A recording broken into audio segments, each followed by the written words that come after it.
Une alerte rouge lancée aux frontières sud-africaines pour signaler la sortie de Grace Mugabe. Un artiste égyptien enflamme cette toile pour mettre en évidence les dangers du tabac. Et nous terminons en Libye, 135 migrants nigérians rapatriés.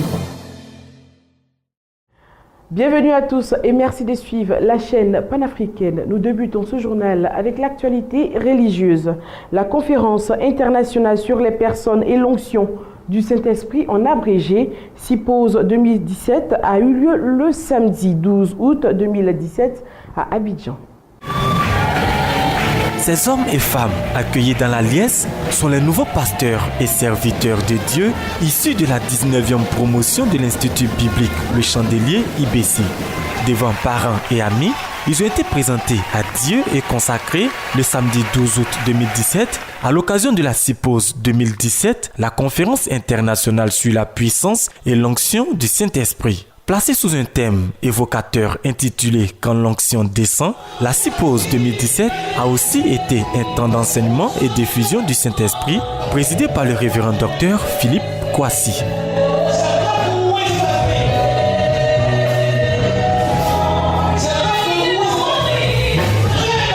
Ce sont au total 37 serviteurs de Dieu, des pasteurs, évangélistes, docteurs, prophètes et apôtres qui constituent la 19e promotion de l'IBC baptisée Promotion la foi en action. Chacun des étudiants pasteurs a reçu un diplôme de fin de formation avant qu'ils ne soient tous consacrés par onction d'huile. Pour les étudiants pasteurs de la promotion la foi en action de l'IBC, c'est le début d'un ministère qu'ils espèrent consacrer à la foi en Christ.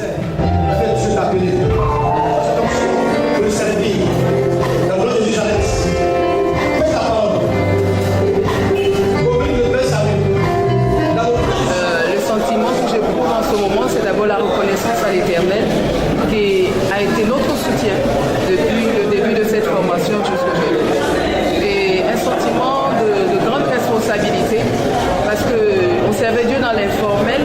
Aujourd'hui, on est reconnu comme serviteur et servant de Dieu. C'est beaucoup de responsabilité.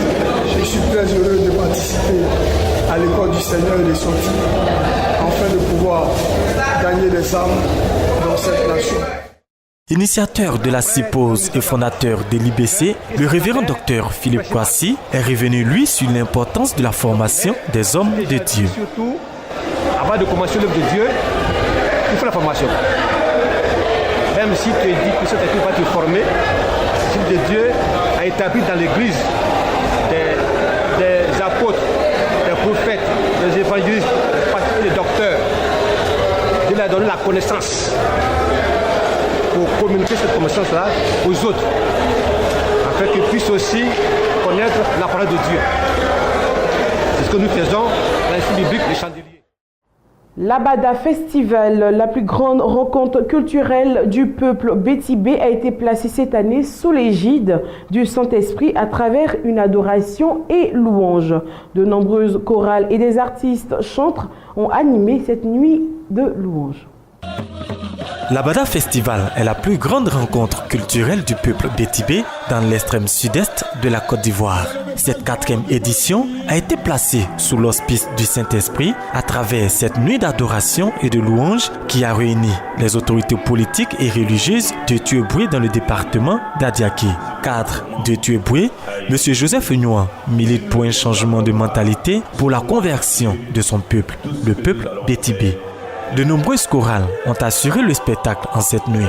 La chorale Les Chérubins de l'aéroport venu d'Abidjan a donné le ton à travers une belle interprétation du célèbre classique d'opéra Sole Mio de Luciano Pavarotti.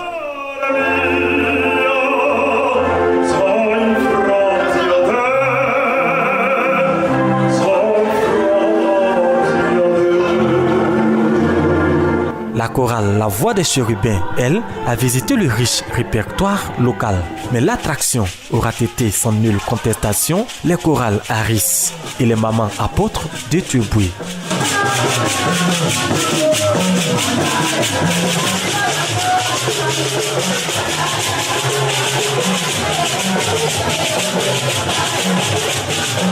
Pour les autorités de Tueboué, ici représentées par le sous-préfet, l'initiative d'une nuit de louange et d'adoration est à encourager. Une très bonne initiative parce que en toute chose, il faut mettre Dieu au premier rang.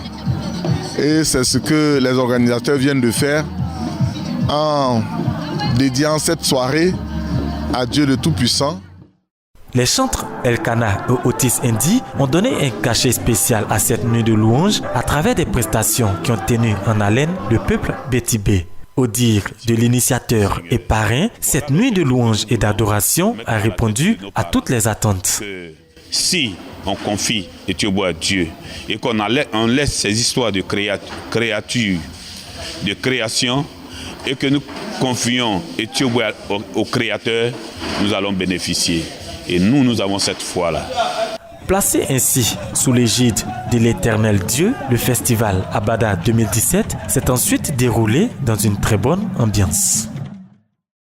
Le Centre international d'évangélisation Siloué Ministère Île de Patmos, dirigé par l'apôtre Camille Abiéchamp Makaga, a organisé un séminaire de puissance avec le Saint-Esprit sur 5 jours. Car mes pensées ne sont pas vos pensées, vos voix ne sont pas mes voix, dit l'Éternel. Ésaïe 55, verset 8, c'est le thème de cette rencontre. Une rencontre qui avait pour orateur principal le prophète Patrick Mbouye Kalamba. Le Centre international d'évangélisation Siloé Ministère Île de Patmos, dirigé par l'apôtre Camille Abiéchamp Makaga, situé à la nouvelle route pavée Balaran à Port-Gentil au Gabon, a organisé un séminaire de puissance avec le Saint-Esprit dans le cadre du lancement des activités du dit ministère. Et ce grand séminaire qui avait pour thème « Car mes pensées ne sont pas vos pensées, vos voix ne sont pas mes voix, dit l'Éternel » selon Ésaïe 55, 8, a été rehaussé par la présence de l'orateur principal, le prophète du Patrick Mbouye Kalamba. Et ce dimanche, pour clôturer les 6 jours du séminaire, le culte dominical a été des moments d'action de grâce. Sous la conduite de son Excellence le Saint-Esprit, le prophète Patrick Mbouye Kalamba, l'orateur invité a ouvert le culte par l'exercice prophétique. Puis, c'est le livre d'Ésaïe au chapitre 61, versets 1 à 3, qui a été la base de son exhortation et avec pour sous-thème « L'onction est capable ». La Bible nous dit ici, l'Esprit du Seigneur est sur moi, car il m'a oué.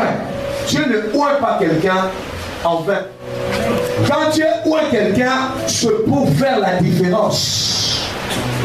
C'est pour marquer la différence dans sa génération. Écoutez bien, mais nous sommes dans un temps où tu dois marquer ton époque. Dieu n'a pas envoyé la paix en vain. Il l'a envoyé pour impacter. À partir d'aujourd'hui, il y a des choses qui vont se passer dans cette église. Il y a des choses qui vont se passer. Les malades seront guéris dans ce lieu. La main de l'Éternel se manifestera dans ce lieu. Celui qui croit lève-toi, les voix du yes. Le culte a pris fin dans l'allégresse et cela pouvait se lire dans les mots du leader du ministère Île de Patmos, l'apôtre Camille Abiéchamp, micro de Béni TV. Je voudrais conclure que Dieu, nous avons vu la main de Dieu pendant ces 6 jours. Dieu a étendu sa main et les gens ont été guéris. Les gens ont été délivrés. Ces captifs qui étaient pris dans un seau, dans des marmites nocturnes, ont été délivrés. Ils sont sortis de ces marmites. Donc Dieu a vraiment étendu sa main. Je voudrais glorifier le nom de Jésus parce qu'il est puissant. Stimuler les jeunes de Songori, cadre de demain au travail, bien fait. Telle est la vision de la jeunesse à travers leur association dénommée Espoir de Songori. C'était lors de la 6e édition des Journées de l'Excellence. Cette journée a été marquée par des remises de kits scolaires et des enveloppes et s'est achevée dans une ambiance festive. La jeunesse de Songori, à travers son association dénommée Espoir Songori, a organisé la 6e édition des Journées de l'Excellence et du Mérite à l'endroit des élèves du primaire et du secondaire. Cette journée est organisée pour stimuler les élèves cadres de demain à cultiver l'excellence, nous dit le vice-président Kwame Pascal. L'initiative dans l'esprit de stimuler nos jeunes frères du primaire et du secondaire dans le but d'avoir des cadres dynamiques.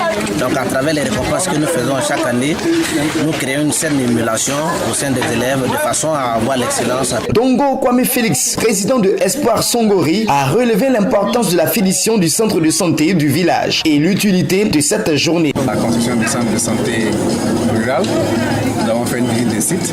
Les populations sont engagées à contribuer à l'achèvement d'un tel ouvrage pour permettre à nos parents d'avoir des soins de santé de qualité et à proximité. On a récompensé les meilleurs élèves du CP1 jusqu'à la terminale. Ce que je suggère, c'est que l'appui ne s'arrête pas qu'à des cadeaux matériels, mais que ces enfants et ces jeunes puissent bénéficier de l'encadrement de leurs aînés pour leur permettre d'avoir une réinsertion socio-professionnelle adéquate, de sorte que Songori puisse avoir des cadres capables de rehausser le développement du village. Monsieur Angi Toya Pascal, président de la mutuelle de développement économique et social de Songori, Mudezo, a exhorté les populations à l'unité, à faire bloc autour du chef du village pour ensemble construire une cité forte et prospère. Nous sommes au service du village. Nous sommes là pour aider Nana à réussir le développement de Songori. Les élèves les plus méritants ont reçu des kits scolaires ainsi que des enveloppes. Également, les braves paysans du dit village, tout comme les acteurs locaux de développement, ont été primés. Le futur centre de santé en construction a été visité par les autorités locales et traditionnelles. C'est dans une ambiance festive totale la cérémonie. La matriarche Rosemonde, présidente fondatrice de l'église La Source d'Eau Vive, a organisé la fête de moisson ce samedi 12 août 2017. Reportage. L'église évangélique La Source d'Eau Vive, sise dans la commune de Yopougon, dirigée par la matriarche Rosemonde Déborah, a célébré l'Éternel à travers la fête de la moisson. Cette belle cérémonie s'est déroulée ce samedi 12 août 2017 dans la commune de Yopougon en présence de plusieurs fidèles et serviteurs de Dieu. Plusieurs articulations et faits marquants ont meublé cet événement, à savoir la fanfare et la remise des dons par la matriarche Rosemonde Déborah. La servante de Dieu a fait des prières de proclamation pour sceller ses paroles. Ce que l'ennemi t'avait dérobé en 2016, cette année tu vas récupérer ta bénédiction dans le nom de... Alléluia. Là où tu avais eu la tête baissée l'année dernière, cette année ta tête sera en haut dans le nom de... Alléluia. Là où tu avais échoué l'année passée, cette année tu réussiras dans le nom de... Alléluia. Le peuple de Dieu a eu droit à la vente des objets en nature après explication de leurs vertus spirituelles. Ce moment de célébration à la gloire du Tout-Puissant et qui a respecté toutes ces tendances pour cette belle fête de moisson. En témoignent les impressions de la matriarche. La Bible nous le déclare dans Genèse 8, verset 22. Tant que la terre subsistera, les semailles et la moisson, le chaud et l'hiver, la nuit et le jour ne cesseront point. L'Éternel nous a donné l'occasion de célébrer notre moisson et ça a été un grand moment. La Bible déclare que celui qui sème, c'est celui qui moissonnera. Et nous avons passé ce moment dans la présence de Dieu. C'est un moment de partage, c'est une convocation solennelle où Dieu nous permet de venir lui dire merci, de venir présenter nos semences, notre moisson, un moment de réjouissance et le peuple a été visité, le peuple a été béni, l'Éternel a glorifié son nom. Je vais appeler tout homme et toute femme vraiment à pouvoir marquer ce moment d'arrêt dans sa vie pour dire merci à Dieu, pour passer ce moment de célébration de moisson. Ce sont des fêtes que l'Éternel a recommandées, ce sont des fêtes que l'Éternel bénit, ce sont des fêtes que l'Éternel prend part. Alors que l'Éternel bénit tout et chacun et que l'Éternel réalise que Dieu accompagne ces moments de célébration, ces moments de fête.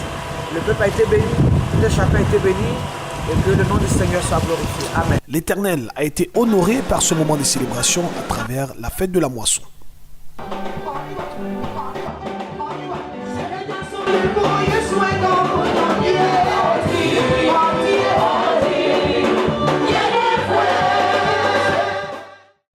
Nous terminons l'actualité locale. Parti d'Abidjan le samedi matin 12 août dernier, les pèlerins ont foulé le sol israélien.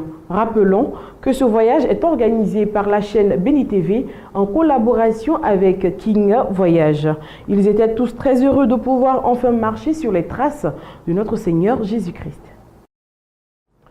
En Afrique, le ministre de la police d'Afrique du Sud déclare avoir mis en place des mesures pour s'assurer que la première femme zimbabwéenne accusée d'avoir agressé une mannequin dans un hôtel de Johannesburg ne quitte pas le pays. La police a mis une alerte rouge aux frontières pour empêcher toute tentative de Grace Mugabe de fuir. Le ministre de la police d'Afrique du Sud a déclaré avoir mis en place des mesures pour s'assurer que la première dame zimbabwéenne, accusée d'avoir agressé une mannequin dans un hôtel de Johannesburg, ne quitte le pays. Toutes les frontières ont été placées en alerte rouge. Nous avons déjà placé des onglets dans les frontières en ce qui concerne toute sortie d'aile du pays. Il n'y a pas de question à cela.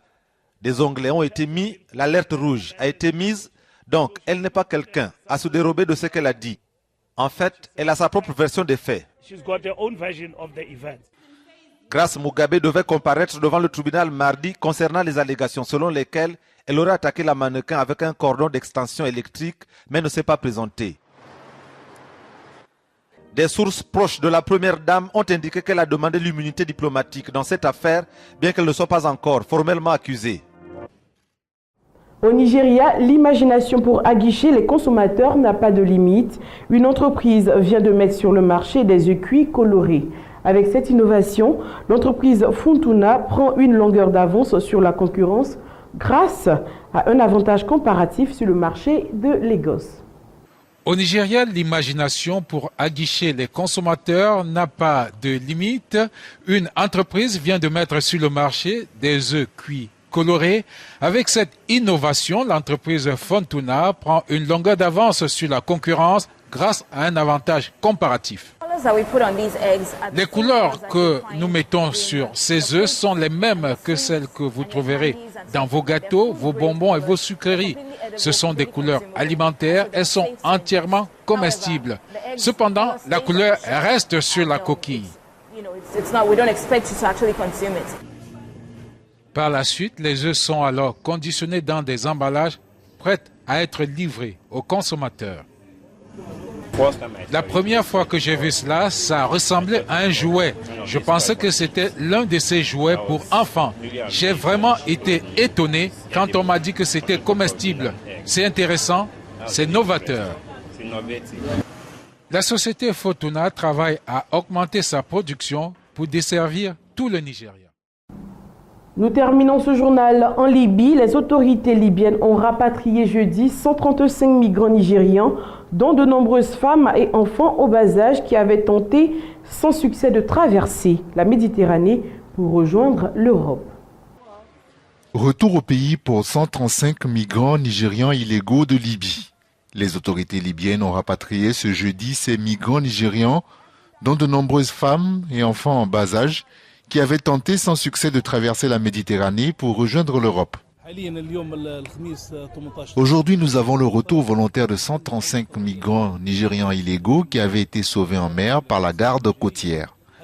Ils nous ont été envoyés et nous allons les amener à l'aéroport international pour leur retour volontaire en coopération avec l'OIM, l'Organisation internationale pour les migrations, qui ont élaboré un plan qui va les emmener dans leur pays.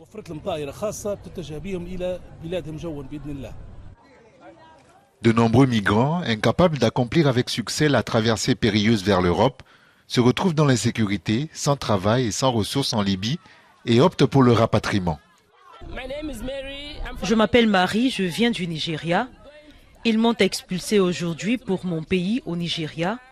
Je suis très contente, je suis très excitée de retourner sur la terre de mon père, car là-bas, il y a de la liberté, il y a la liberté d'expression. Tout ce que je veux faire, je le ferai, personne ne m'arrêtera, personne ne me posera de questions, parce que le Nigeria est la terre de la liberté. L'OIM a organisé le retour de 2775 migrants l'an dernier et s'attend à ce que ce chiffre augmente entre 7 000 et 10 000 en 2017 avec de nouveaux financements européens. Fin de ce journal. Merci de l'avoir suivi.